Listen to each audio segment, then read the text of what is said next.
Day X World War III update. We are currently in a state of World War III suspended animation. Intermission. We're in a state of intermission. It's like we're in the elevator and we're, rocking to the music in the elevator while it takes us up to the next level of escalation. I've been told by half the population that I can now be lulled into a state of complacency. I don't have to prep anymore because World War III is a thing of the past. The prospect of civil war is a thing of the past, and we can just get on with our lives and pretend like nothing bad is ever going to happen again. The market can continue to reach all-time levels of unsustainable valuation day after day for the next 4 years. The jobs are coming back, the wars are ending, but wait a minute. Doesn't that seem a little bit too perfect? Doesn't it? Doesn't it seem as though this guy right here, Donald Trump, is getting ready to be the fall guy? Because think about something for a second. Let's look at all the facts, the details. Back in 2020, Joe Biden got 81 million votes. Kamala Harris got 65 million votes. One of these people can string together a few coherent sentences more than the other one. One of these people is not 1,000 years old. One of these people had every possible creature in Hollywood come out and show their support. Yet somehow, she still lost. People will say, well, it's misogyny. People aren't ready for a female leader. I don't know about that. You're telling me that if the allegations of voter fraud from 2020 are true, and those 15 million votes, they couldn't just get another 6 million of those votes to have helped out Kamala in the various places where they were needed? You're telling me they couldn't do that, especially seeing as they control the White House in 2024 and clearly probably have access to various instruments that you might have to use to commit such acts of voter fraud when they didn't in 2020 and they were supposedly able to do it? You're telling me that that's how this went? I don't know. What about the fact that Trump had all his social media just out of nowhere reinstated a year ago? Why? How is it that Elon Musk just manifests into the universe? They sell him Twitter, okay, this government contractor who has a panopticon that he's building out, wants to put neurochips in your brain, wants to get everybody onto one platform to rule them all, and wants to basically take your only form of autonomy nowadays, which is driving your vehicle, out of the equation. But he's a good guy, right? He's a good guy. He's out for us. He posts memes like Novo Ordo Secularum or whatever the hell the New World Order thing. He's joking about now being a part of the New World Order. The same guy that went and hung out with Ben Shapiro and Benjamin Netanyahu a few months ago. Anyways, isn't it funny how all this works out? It's almost as if, Trump was given the presidency on a silver platter. I was going to say a golden platter. Probably should be nowadays because that's what you should be in. But silver's going up too. But you get what I'm saying. It just seems too perfect, and it was too amicable of an exchange. There was little to no hostility at all when they renounced control. There was very little animosity. There's no acrimony, it seems, between the Biden administration and the Trump administration, despite all of the very aggressive rhetoric between the two camps, despite the court cases and all this. Facebook, YouTube, reinstate Donald Trump's platforms, not because they thought that he was going to win. I don't think that was the case. I think something else was at work here. They are setting Trump up to be the fall guy, okay? They just relinquish control way too gracefully, if you ask me. And even CNN, even the media reporting was kind of touch and go. It was kind of with a forked tongue that they were pulling for Kamala. They almost set her up to fail, it seemed. Now, I'm just trying to look at this from an impartial objectivist. You guys know me, anti-establishment guy. I think everybody's on the take, which, quite frankly, you gotta be if you're at that level. Now, I'm not saying that Trump might not be able to throw a wrench into the machine and do something unpredictable. And if he can do that, great, because it's going to buy us more time. But understand, that's all this is. This is just a postponement. This is maybe World War III intermission, presuming, number one, we get to Inauguration Day, and presuming, number two, whatever he has planned actually works out and it doesn't just backfire. Trump is a man of optics. He takes pride in his persona. So he's likely not going to do anything that's going to ruin that persona, even if it means that in the background shit's actually getting worse, like it was from a foreign policy point of view while he was elected. All of that stuff just manifested on Biden's watch, kind of like a zit. You know, it was building up, it was festering, and then it finally exploded. Which is not to say that these things are not the fault of any specific president.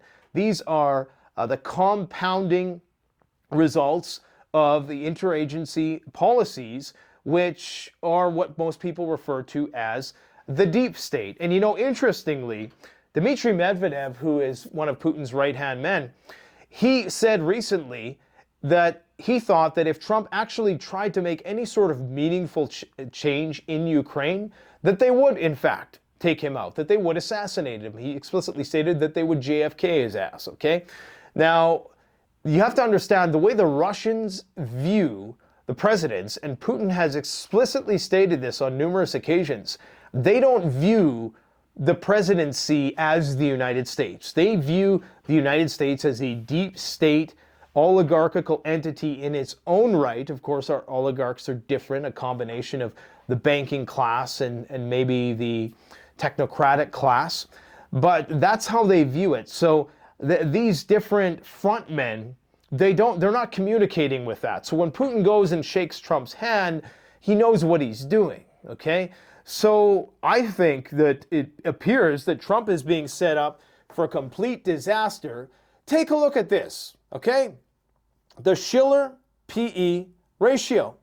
This is what it is. You have the market more overvalued than at any time in history.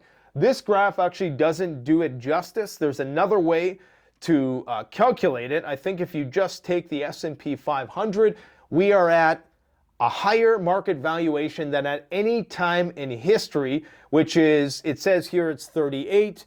During the peak of the dot-com bubble, it was something like 44, but we're actually higher than that on various metrics. Either way, no matter which way you calculate the Shiller PE ratio, we are well above 1929 levels. We're already above the 2021 level, which of course we knew retraced significantly over the course of a few months when the NASDAQ and the Dow dropped, I think collectively 10 to 35%. I think the NASDAQ was about 35%.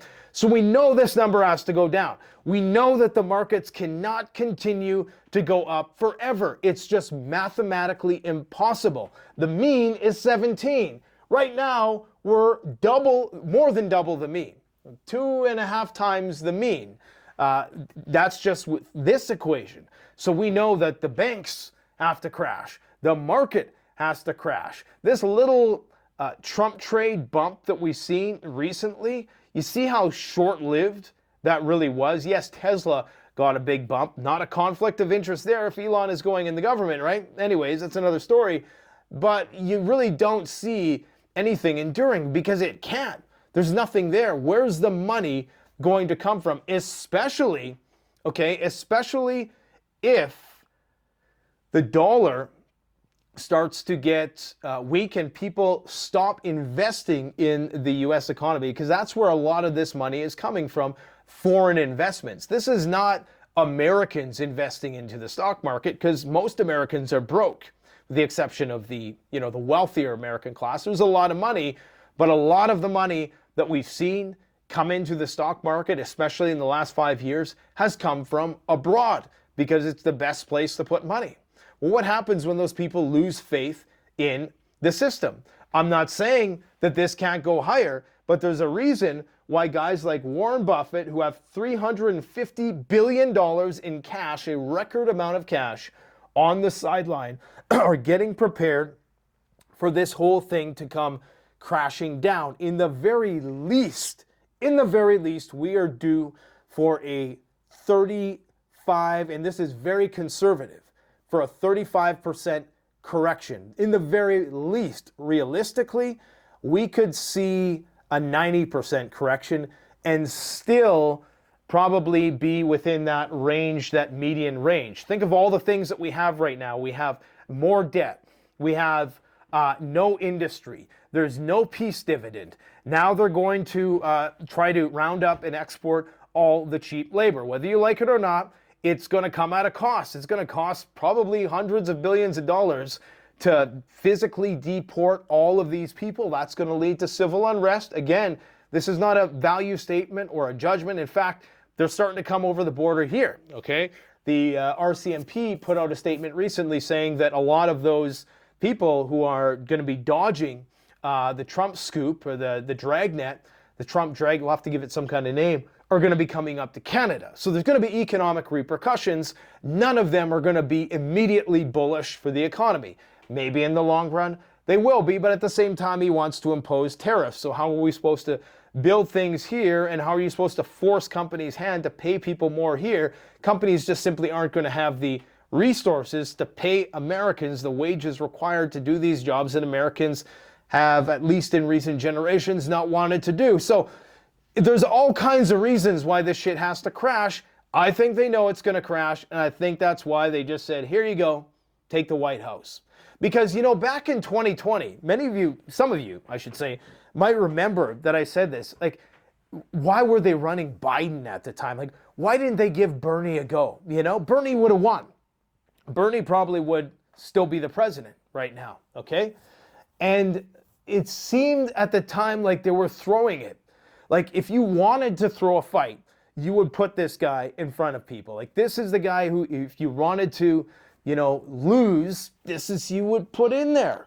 So I was surprised actually that he won, and I got that prediction wrong, okay? Because I did think that, you know, they want to throw this fight. Like, why would you do this? Because even remember back in 2020, Biden was no spring chicken either, right?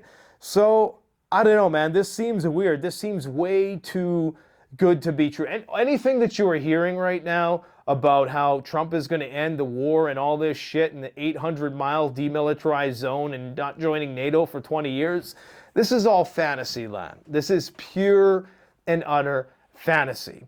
What they're probably going to do is do something that makes, again, Trump look good on the surface, but in the back end, nothing is going to change because the material reality is the same. For a variety of reasons, the United States can absolutely not abandon the European project because the Russians will come in. The Russians will start working more with Europe. That will enhance the euro. That will damage the dollar. If the United States abandons Europe, then that's going to look bad for all of the United States as allies. Not that, you know, pulling out of places is, you know, having a good pullout game is nothing that you can't accuse the Americans of, okay? When I say Americans, I'm talking about the American military industrial complex, not my beloved followers and, of course, my the people who I love as well as my subscribers. I love you guys. You know that. I'm talking about the, as Salente would call them, the bigs, okay? The guys who are making all the money hand over fist over this racket that we see currently going on in Ukraine, and the same one that went on in Afghanistan. And right now, the amount of money spent on Ukraine is paltry compared to all of those other wars. So this thing has a long way to run. And the idea that these people that Trump might put into his cabinet, like Pompeo, Rubio, Brian Hook, and others, are not going to just replay the same thing, and these neocons are going to attempt to try to keep the war going, perhaps at a lower intensity in the background. Yeah, Trump is going to go. He's going to shake Putin's hand. Nothing on the ground is fundamentally going to change. If anything, this buys us more time. This is going to allow you to do those bigger projects that maybe you were too worried about committing to because you were worried that maybe we don't have enough time. I will say that it appears as though we bought ourselves a little bit of time before the inevitable clash of Thucydides happens. It's going to happen. It's just now been bumped down the road a little ways. Yes, Xi Jinping called and congratulated Trump. That is just the typical diplomatic niceties that you would see. That's not to be confused with, okay, war with Taiwan is less likely. But of course, this is how people are going to perceive it. I always go back to the Kim Jong-un example with North Korea and Donald Trump. He went there in a way which was unprecedented. Everybody thought this was the beginning of something new. After that visit, North Korea launched more ballistic missiles and they collected more nuclear missiles. And now they're essentially a nuclear, I don't want to say superpower, but they're a nuclear power, okay? Undeniably, they're a nuclear power with up to 75 nuclear warheads, many of which can be mounted on ICBMs. So, and these are very advanced pieces of equipment for a country that is starving, all right? So the same thing is going to happen with Iran. Now they're going to do Iran. Trump appears to have no problem whatsoever with Iran. And this is the other thing. Isn't it interesting how right before Election Day, okay, number one, you had Gallant get fired on Election Day by Netanyahu, almost as if Netanyahu knew that it's time to put in another patsy who doesn't have the same level of experience as Gallant, because we can basically push him around. He'll be a yes man for me in the United States, and he'll let us basically run riot anywhere in the Middle East without all the reservations that might come with a seasoned general like Yoav Gallant.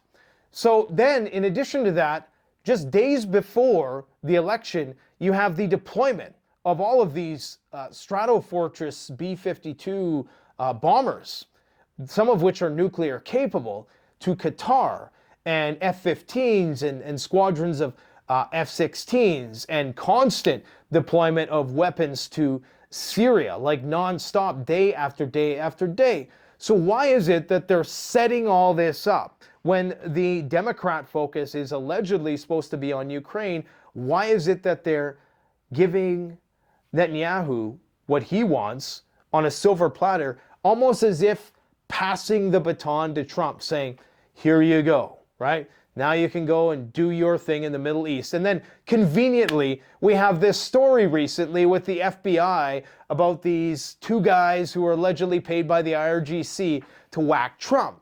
This just doesn't make any sense. You know what I mean? So, and this, of course, after we have two Ukrainian wackos who try to whack Trump. It just doesn't make any sense. So, just to take attention away from that, they basically given everything to Trump on a silver platter, and they said, here, have at her.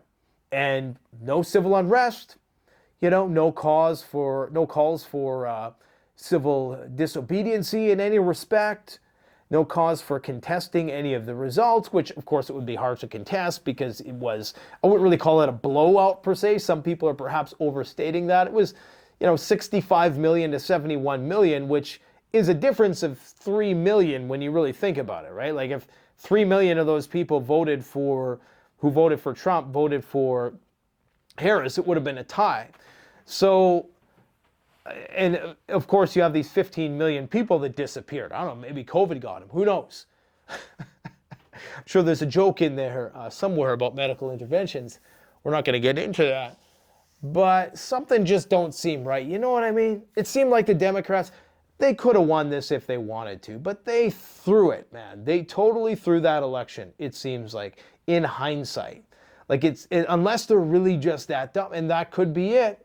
Either way, some of these things don't add up. If you're a person who was out there protesting on January 6th because you thought that they were able to commit voter fraud of the highest order possible with the most amount of votes ever achieved by any president ever, 81 million, and they couldn't just a little extra 6 million peppered in here and there, they couldn't do that? Really? I think he's getting ready to be the fall guy, man. We know the market crash is guaranteed to happen. If the market doesn't crash, this is hyperinflation. Jerome Powell says, I ain't going anywhere. So the Fed is still in control. So if the Fed decides to do something that maybe is not so conducive to making Trump look good, then that could be very problematic, right? And all this stuff, like with the, with the rounding up the immigrants, yeah. I mean, that's going to cause all kinds of problems when that goes into effect. I mean, you have one guy here, I believe he is I'm not sure. Oh, yeah, Illinois. He is the governor of Illinois. Let's see what the governor of Illinois has to say today. Take away the freedom and opportunity and dignity of Illinois. Anyone who intends to come take away the freedom and opportunity and dignity of Illinoisans, I would remind you that a happy warrior is still a warrior. You come for my people, you come through me. Okay, so we could see some conflicts on the horizon, some unforeseen contexts that just haven't fully materialized as of yet. And maybe that's what will be used to take attention away from the collapsing economy. But again, a United States that is embroiled in crisis because of some civil unrest, people are going to start pulling their money out of the US stock market. I mean, remember when, could you imagine if Trump had actually gotten assassinated?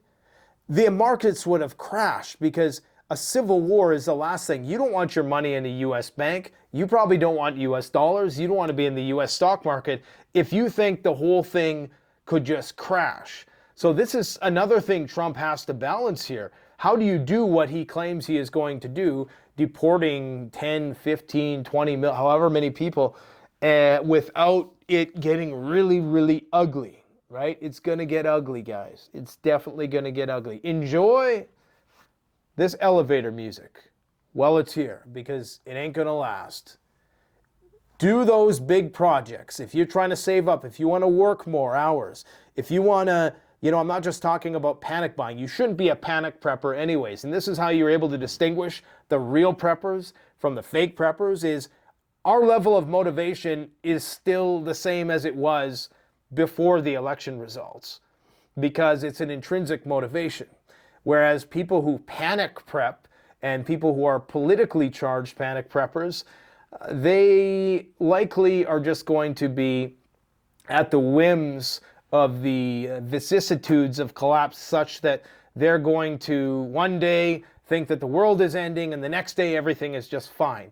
That's not how it works. You try to achieve a baseline level of commitment to preparedness. That way you can continue to stack your long-term plans with your short-term plans for acute crises. Yes, you got to go out and last-minute shop if you think that the nuclear bombs are going to drop tomorrow. But by and large, this is an opportunity. If you want to get a solar system installed, if you want to make a big, I'm talking about like a bigger commitment, if you want to go and buy some land, or you want to get, an old diesel truck or something, like a bigger ticket purchase, or you just want to get back in shape, we have an opportunity here to do that. We don't know how long that window is going to be. We don't even know if we're going to make it till January 20th without this shit going off the rails. That's a distinct possibility, always. So just bear all these things in mind, okay? Nothing is finished. I know some people, they read the thumbnail because some people just read the frickin' thumbnails of my videos and they immediately get down to the comment section. It's, without even watching the first 2 minutes of the video. Those people thought that World War III was over and they're like, haha, Nate, joke's on you. All your preparedness is in vain. Then why do you watch the channel? Hamas calls for immediate end to war after Trump election win. Bullshit! No, they didn't. This is bullshit. These are the types of stories I'm telling you. This is complete 100% bullshit. Hamas has not changed their position one iota. They've always said they want the war to end, but they're just reiterating the same thing. And this is Newsweek, who is historically, they tend to be more of a left-leaning publication, like most, let's face it. And they're promoting this false idea that Hamas has changed now because Trump is in office. Look, they killed Trump, or whoever we want to say was in charge at the time during Trump's reign, killed Soleimani. The Iranians are never going to forget that. That was the worst I've ever seen the Ayatollah cry is when they took Soleimani, okay? So the Iranians absolutely do have a motive to try to assassinate Trump, most likely. But the fact that they try to use that to overshadow the obvious attempt, the proven attempt by pro-Ukrainian whack jobs to assassinate Trump, who almost were successful in doing it, is very suspicious. This idea that, oh, the Iranians are now going to, looking forward to negotiating with Trump, and Putin and Trump are going to be best buddies, and Elon Musk and Zelensky and Putin and Medvedev and Trump are going to get together and smoke a hookah. It's just fake. It's 100% fake. You can believe it if you want to your own peril. Do not take your feet off the gas, but you can have a bit more of a pleasure cruise for the next little while until the war with Iran starts, which honestly, it can start any day now. Iran has to make a statement before this. Now, I'm not sure if Iran had different intelligence, if Russia had different intelligence, who they thought was going to win, or again, do they even care? Because the Russians address the deep state. They don't address a Trump. They don't address a Harris or a Biden. And the Iranians, for the most part, maybe slightly less so, are the same way. They address the hegemon, not the hegemon puppet, okay? So I'm not going to go into the details of this alleged plot to assassinate Trump, but I mean, when you have a plot that is shown by the FBI, who we're told dislikes Trump and works on the behalf of the Biden administration, if they are giving Trump this pass to go and start a war, because why wouldn't you if you're trying to assassinate a president and you just finished bombing Israel in one of the most optically significant attacks in modern history, really. I mean, we've never seen something like that.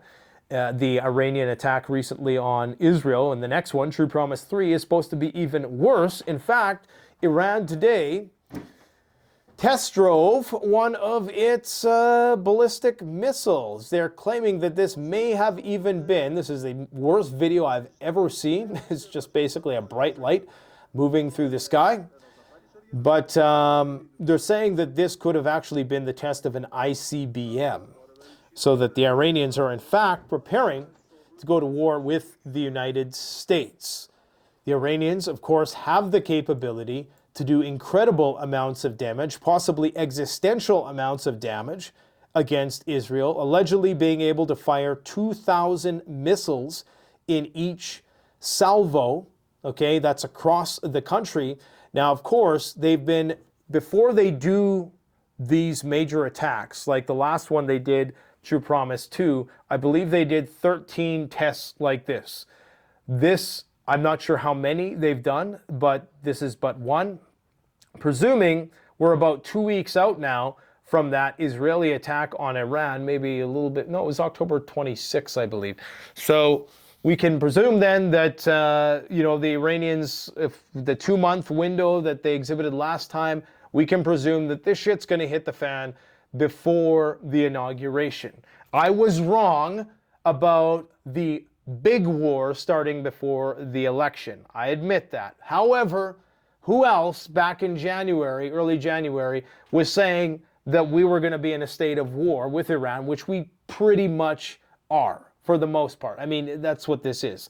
These events that have happened since that time I made that prediction and what is happening now, I mean, these are unprecedented events that nobody expected to happen, but I knew they were going to happen because they were setting everything up for it to happen. Back during that time, this was all working towards a conflict with Iran, and I laid out all the details of that prediction in that video. Now we still have this period of lame duck limbo that we have to get through in the next couple months, okay? And it very well could happen then, or maybe the Iranians are going to put the feelers out and see exactly what's going on. But we know that the Americans are moving their assets into the region. So if the Iranians allow the Americans to continue moving assets, and the Iranians could hit all these planes, just like right now, they could completely wipe out every single American military base within the region. They've proven that on Trump's watch. Remember, after they killed Soleimani, with pinpoint precision, they took out numerous American military bases. They gave, of course, the Americans advance forewarning. And they were able to hit these land-based targets with pinpoint precision. Now, when it comes to their air defense, is it as good? They shot down one of their own planes. Remember that big controversy back in 2020 before the COVID pandemic started? But people who think this is going to be a walk in the park, they got another thing coming. Then, of course, you have to balance that with China's interests, the war that's going on in Russia, the potential war that's about to unfold in North Korea and South Korea. I mean, they gave this guy the worst possible. This was like worse than Obama, I would say, because at least Obama, things were already kind of in crisis. I watched funny Muhammad Ali. Muhammad Ali, man, that guy's a prophet. He is a prophet. He's talking about how, you know, if somebody, I can't remember which, was it Norman Mailer, or it was one of these guys back in the day interviewing him, and he's like, how would you like to be the first black president, Ali? This is back in like 60s or 70s. And he's like, hell no, I wouldn't want to be the first black president. And he tells him, you know, let's just say you were, you know, you didn't have the same, because it's back in the 60s, 70s, right? You didn't have equality. You didn't have, you know, all of the equal rights. And all of a sudden they're saying, hey, you know, come on up to you're in the bottom of the ship, you're working, you're sweating away. And all of a sudden they bring you up, you know, from the galley all the way up to the deck or wherever the captain hangs out. And he's like, hey, have a drink. How would you like to be the next president of the United States? And he said, well, hey, man, this ship must be sinking. I can't say it as good as he did, but it's one of those iconic statements made by Ali. The point is that Obama, at least when he came in, things were already kind of tanking, you know? So people already knew that, okay, this is shit hitting the fan. They're going to put Obama in. He's going to be the guy, the hope guy, the fall guy, essentially. And then over time, you know, it kind of bounced back. They started printing money, quantitative easing and everything, you know, at least for the time being, seemed to have worked itself out. Trump carried the baton, kept the markets pumping irrationally. And then, of course, we had the crash in 2020, right at the tail end. And Trump was mistreated greatly in 2020, okay? I did not like the way the media, like the contradictions and the hypocrisy. The guy's doing everything they asked, you know, it was the respirators, and then it was the, you know, like the border situation. He tried to close the border, and then they got mad at him because they did that. And it was just this dumb shit over and over again. But right now, it starts to look like they've basically set it up, because it's peaking right now. I mean, the markets are like insanely high levels, unjustifiably high. And you look at all the tent cities, you look at the collapsing infrastructure, you look how dated American cities look compared to everything else, every other major city in the world that is Asian cities in particular, and Middle Eastern cities as well. And you start to see, oh man, this thing's gonna pop, but it's gonna pop on Trump's watch. So it's even, you know, better for the Democrats, because they can say, hey, we handed you everything you needed. You had the roaring economy, right? Because the markets were at record highs the day before the election. Let's not forget that, okay? And so people are like, oh, now that Trump's in, the markets are at record highs. They've been at record highs for the last, I don't know how many months at least. So something's going on here. Something just, you know, I think they feel that maybe they can get around him in the right way. And you see that with that little snake, Lindsey Graham. Now, there's a lot of people who are pushing back saying, hey, we're going to make sure that you can't get these neocons around Trump. But again, I defer to Medvedev's statements. Number one, if voting changed anything, it probably would be illegal. Okay, that's just straight up. The idea that one demigod's going to come around and that is going to be able to, demagogue is going to come around and he's going to be able to, you know, just wave a magic wand and fix everything, as if, you know, those weren't possibilities before, but the people before just didn't see those angles. No, Trump's going to do what looks good, but in the background, things are going to continue to get worse. And that's the reality. I don't hope it doesn't. I hope it's not that. But I think that's what it's going to be, because without a crash, things won't get better. Things have to crash. And that crash will unfortunately be perceived, as necessary as it is, will be perceived as a bad thing and will be seen as a black mark on Trump's record. Now, Trump is giving Israel a blank check, which means all-out war with Iran, says Leon Panetta. Well, no shit, Sherlock. I've only been saying it since the beginning. Iran is making preparations. According to Khan News, Iran has begun to transfer hundreds of missiles and drones to its proxy forces in Iraq as a part of a strategic stockpile, which would be used during retaliation as well as a long-term conflict against Israel. So what they're trying to do right now, because they know they can overwhelm and saturate the Israeli missile defense system, what they're going to do now is doubly so. They're going to have these missiles firing from throughout the entirety of the axis, the Day X attack that we've been talking about for a long time.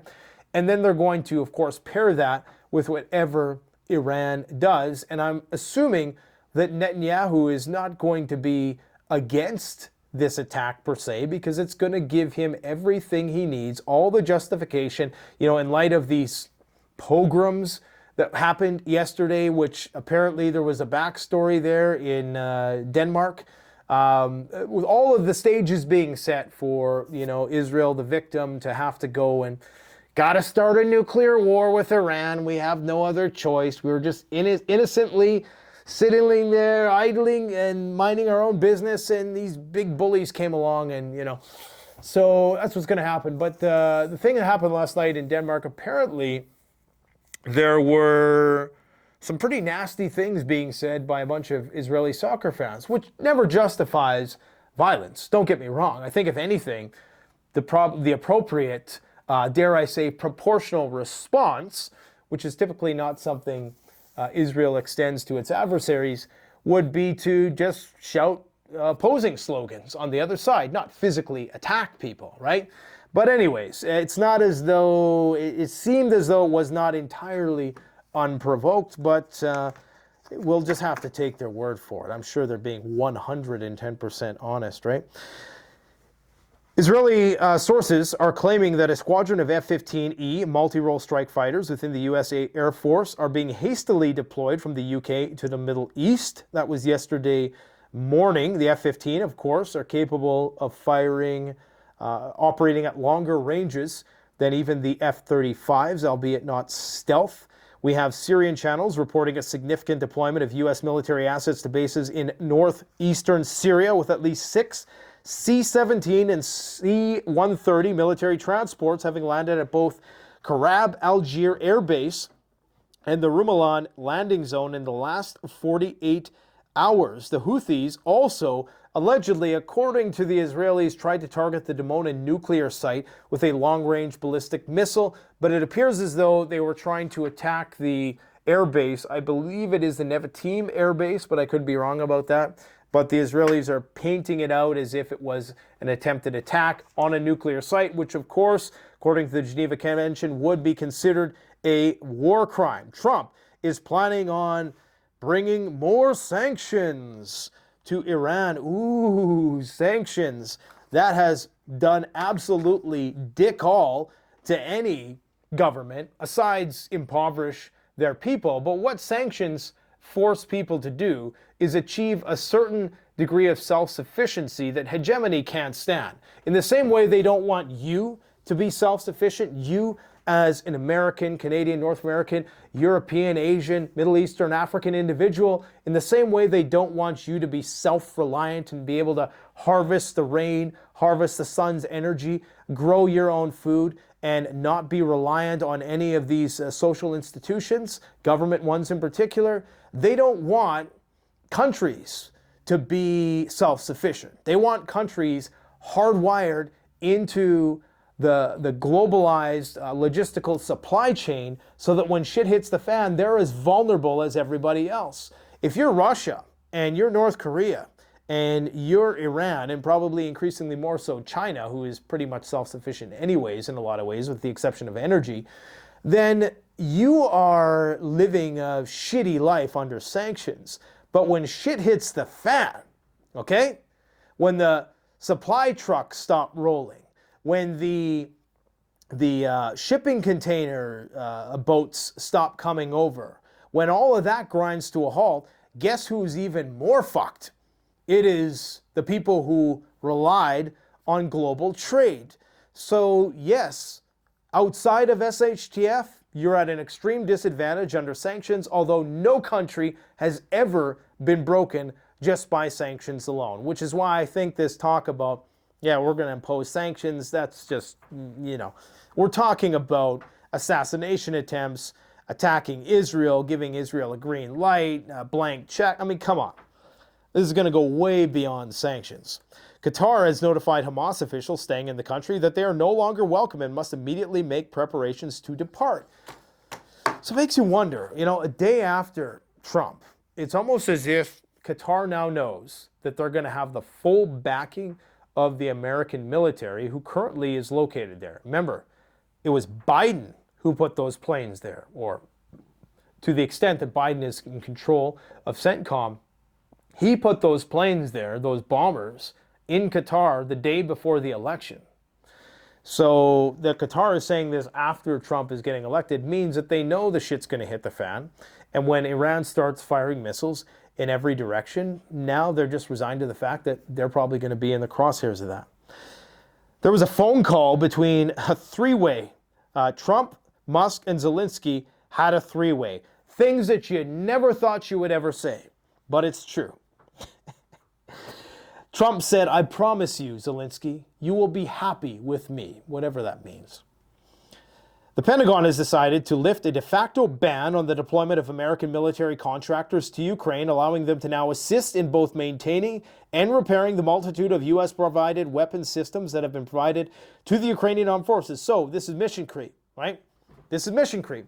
Why did Biden wait until the day after the election to do this? Yes, they're trying to spend all the money too. They're trying to give the rest of the $61 billion. I believe they've greenlit another $6 billion to Ukraine. But why do they do this? What are they setting up there? They still got a few months, guys, to pull some shit. If they want to do some kind of crazy, dare I say, false flag operation, now's the time to do it. The Trump peace plan. This is the peace plan that was so secretive that he didn't want to give up because somebody else would take credit for it, right? Isn't Elon Musk supposed to be the no patents guy? He's supposed to be the guy like, give the idea for the benefit of humanity. Well, why are you holding on to this? I guess Trump didn't want the Democrats to take credit for it. But it doesn't really seem like, it doesn't seem like an amazing plan at first. Maybe there's something to it.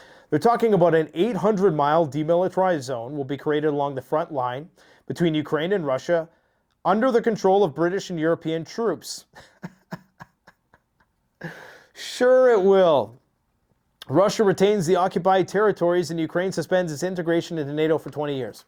So, they're going to keep arming Ukraine to the tits, and they're going to send European troops in between Russian and Ukrainian troops while Ukraine rearms and gets ready to join NATO in 20 years.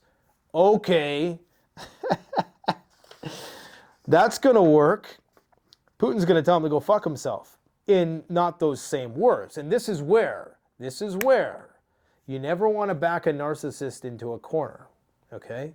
And I don't really like the term narcissist because, oftentimes people confuse self-love, but a guy like Donald Trump, he wants to look good, okay? He wants to be accepted, he wants to be liked. So he's not going to do anything that's going to calm. Narcissism is kind of there's people who are, maybe he is, I don't know. I haven't really done the whole psychological profile on the guy. Psychopathological profile, I should say. But, I think that it's not going to go well. Because when you back a person like that into a corner, and if they feel disrespected, that's when you're going to see, Putin and Trump acrimony developing, and it's not going to look good.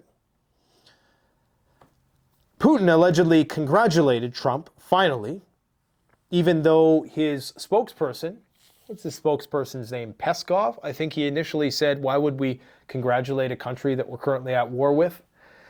So now they're saying that, Putin congratulated Trump. He said that he felt that he was a real man because of the courageous response to the assassination attempt, which was frickin' epic. I should add, nobody can take that away from Trump. That was epic, right? I mean, you never see a comeback story like what we've seen. In 2020, the shit they threw at the guy, which is not like some people are going to be, oh, you're a Trump lover. And look, when you're in the middle and you got people on either side of the spectrum, I look just as far away to that person as I do as that person. But you can't dispute the fact that they were throwing a lot of shit on Trump. They took all his social media away. They did all this stuff to make it hard for him to get reelected. And then, come 2024, after he's convicted, they just give it all back. Think about it. Isn't that weird?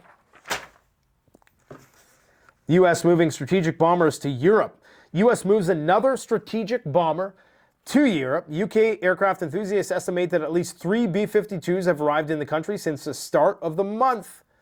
A US B-52 landed in UK. The US Air Force announced earlier an upcoming deployment of warplanes to Europe. In addition, I think they're still getting ready to send those F-35s to the UK that are going to be armed with nuclear weapons. Germany, it appears as though this guy, Merz, I think his name is, he's the front-runner opposition. They control the most seats of any solitary party, not the largest coalitional force, but this guy is willing to give Zelensky Taurus missiles. And in fact, he said that not only will we give you Taurus missiles in a phone call with Zelensky, but said that we will also allow you to do strikes deep inside Russia. Now, for Trump, this would be a win-win. All the Germans have to do is utilize American ISR, and Trump can look as though he is being magnanimous, so he's allowing the Ukrainians to defend themselves, but also at the same time not appear overly confrontational with the Russians, despite the fact that the Germans will still be relying on NATO ISR, but this will be escalatory. Of course, putting troops inside Ukraine is escalatory. What makes him believe that all this talk recently about putting Western troops in Ukraine earlier in the year, how is that any different than putting European troops in a demilitarized zone while Ukraine rearms itself? I mean, it's just, I don't know. I don't know why they thought, maybe they hit the bong a few times and they thought that was going to be an amazing idea. But nope. That's destined to failure, unfortunately. I hope not, but hey. H5N1 has been detected in the wastewater in, I believe it is California. So you got H5N1. This is the amount of concentrations in all of these different places in California. So it's starting to increase. So it's time for another virus. Trump's back. It's time for a virus. Hey, if you want to support the channel, CanadianPreparedness.com. Somebody wrote a comment the other day, oh, now Trump's in, you can get back to making prepping content. Really? You know what? And then I go on and look at these comments because it tells me all the comments or all the videos that they've commented on. And all I see is alert, alert, alert, alert, because that's what I title the daily updates as. This person hasn't watched one of the over 100 dedicated high production videos that cost me bare minimum at least $5,000 to $10,000 to make each one of those videos, okay, which I always end up losing money on, but I do it because I want to create a body of work that people can access so they have real practical skills that they can use after the apocalypse. And of course, I love learning about these things too, because I'm not an expert. I'm learning as I go from all of the real experts out there that I'm drawing from. But the information's out there. You guys just don't watch the videos, okay? I put out kind of a joke video yesterday about vacuum sealing, kind of half educational, but really just kind of a lighthearted video that I think we all needed. Go check it out. You know, we make videos like that 2 or 3 times a week. We're releasing that type of content, but we're being disincentivized to do it because what's the point if, you know, maybe we got to put that stuff behind a paywall or something because that's the only way that it's really economically viable for me to keep making those videos. But I don't want to do that at the same time. It's just, it just seems it's more work. It probably isn't more work and pay off, but I don't know. I would encourage you to go and do that. Now is the time. Okay, now is the time you can focus. Dig that pond that you've wanted to dig for some time. Build that greenhouse. Get those animals. Plan a bit more long term now. The crisis is still, the possibility for crisis is as high as ever. And in fact, I would still say between now and January 20th, all bets are off with respect to what can happen. Until Trump actually takes office and we have some sense of certainty as to where they're going to take this thing, I would say, just keep that bug out bag fully stocked, because you just never know. After we get over that hump, maybe we can start focusing on medium to long-term things a bit more, while always understanding that shit can go haywire. And once this deportation thing comes into effect, man, I don't know. I cannot see it going without a fight, without a lot of civil unrest. Maybe I'll be proven wrong. Maybe they'll do it in such a way which will be systematic and insidious enough that it doesn't really trigger large groups of people to take to the streets and burn down cities. But, come springtime, that's usually what happens. Maybe that's when they'll bring out the next virus. Either way, gear up, support the channel, CanadianPreparedness.com, Jace Medical. Go through the links in the description. Get yourself some antibiotics. Go to freeze-dry wholesalers if you want the best freeze-dried food out there. Use coupon code Canadian Prepper for 15% off. And right now we have a store-wide sale enduring WW3 Survival for 13% off. Store-wide, highest quality stuff out there. Go check it out, my friends. I think that's all I got to talk about today, unless I missed a link here. I think we got it covered. Yeah, okay. Oh yeah, it looks like the Russians just bombed Odessa. So the Ukrainians claim. Usually, they're only showing something like this if it's on a civilian target or if it was their air defense gone awry. So anyways, this was the result of a Russian attack against the city of Odessa, port city in southern Ukraine. And whether it was the result of an wayward air defense or a Russian missile, hopefully nobody was injured, but by the looks of things, that's a pretty big fire. And these types of events will be used as more justification to continue the conflict with Ukraine and continue supporting Ukraine till the bitter end, until the coffers run dry. Thanks for watching.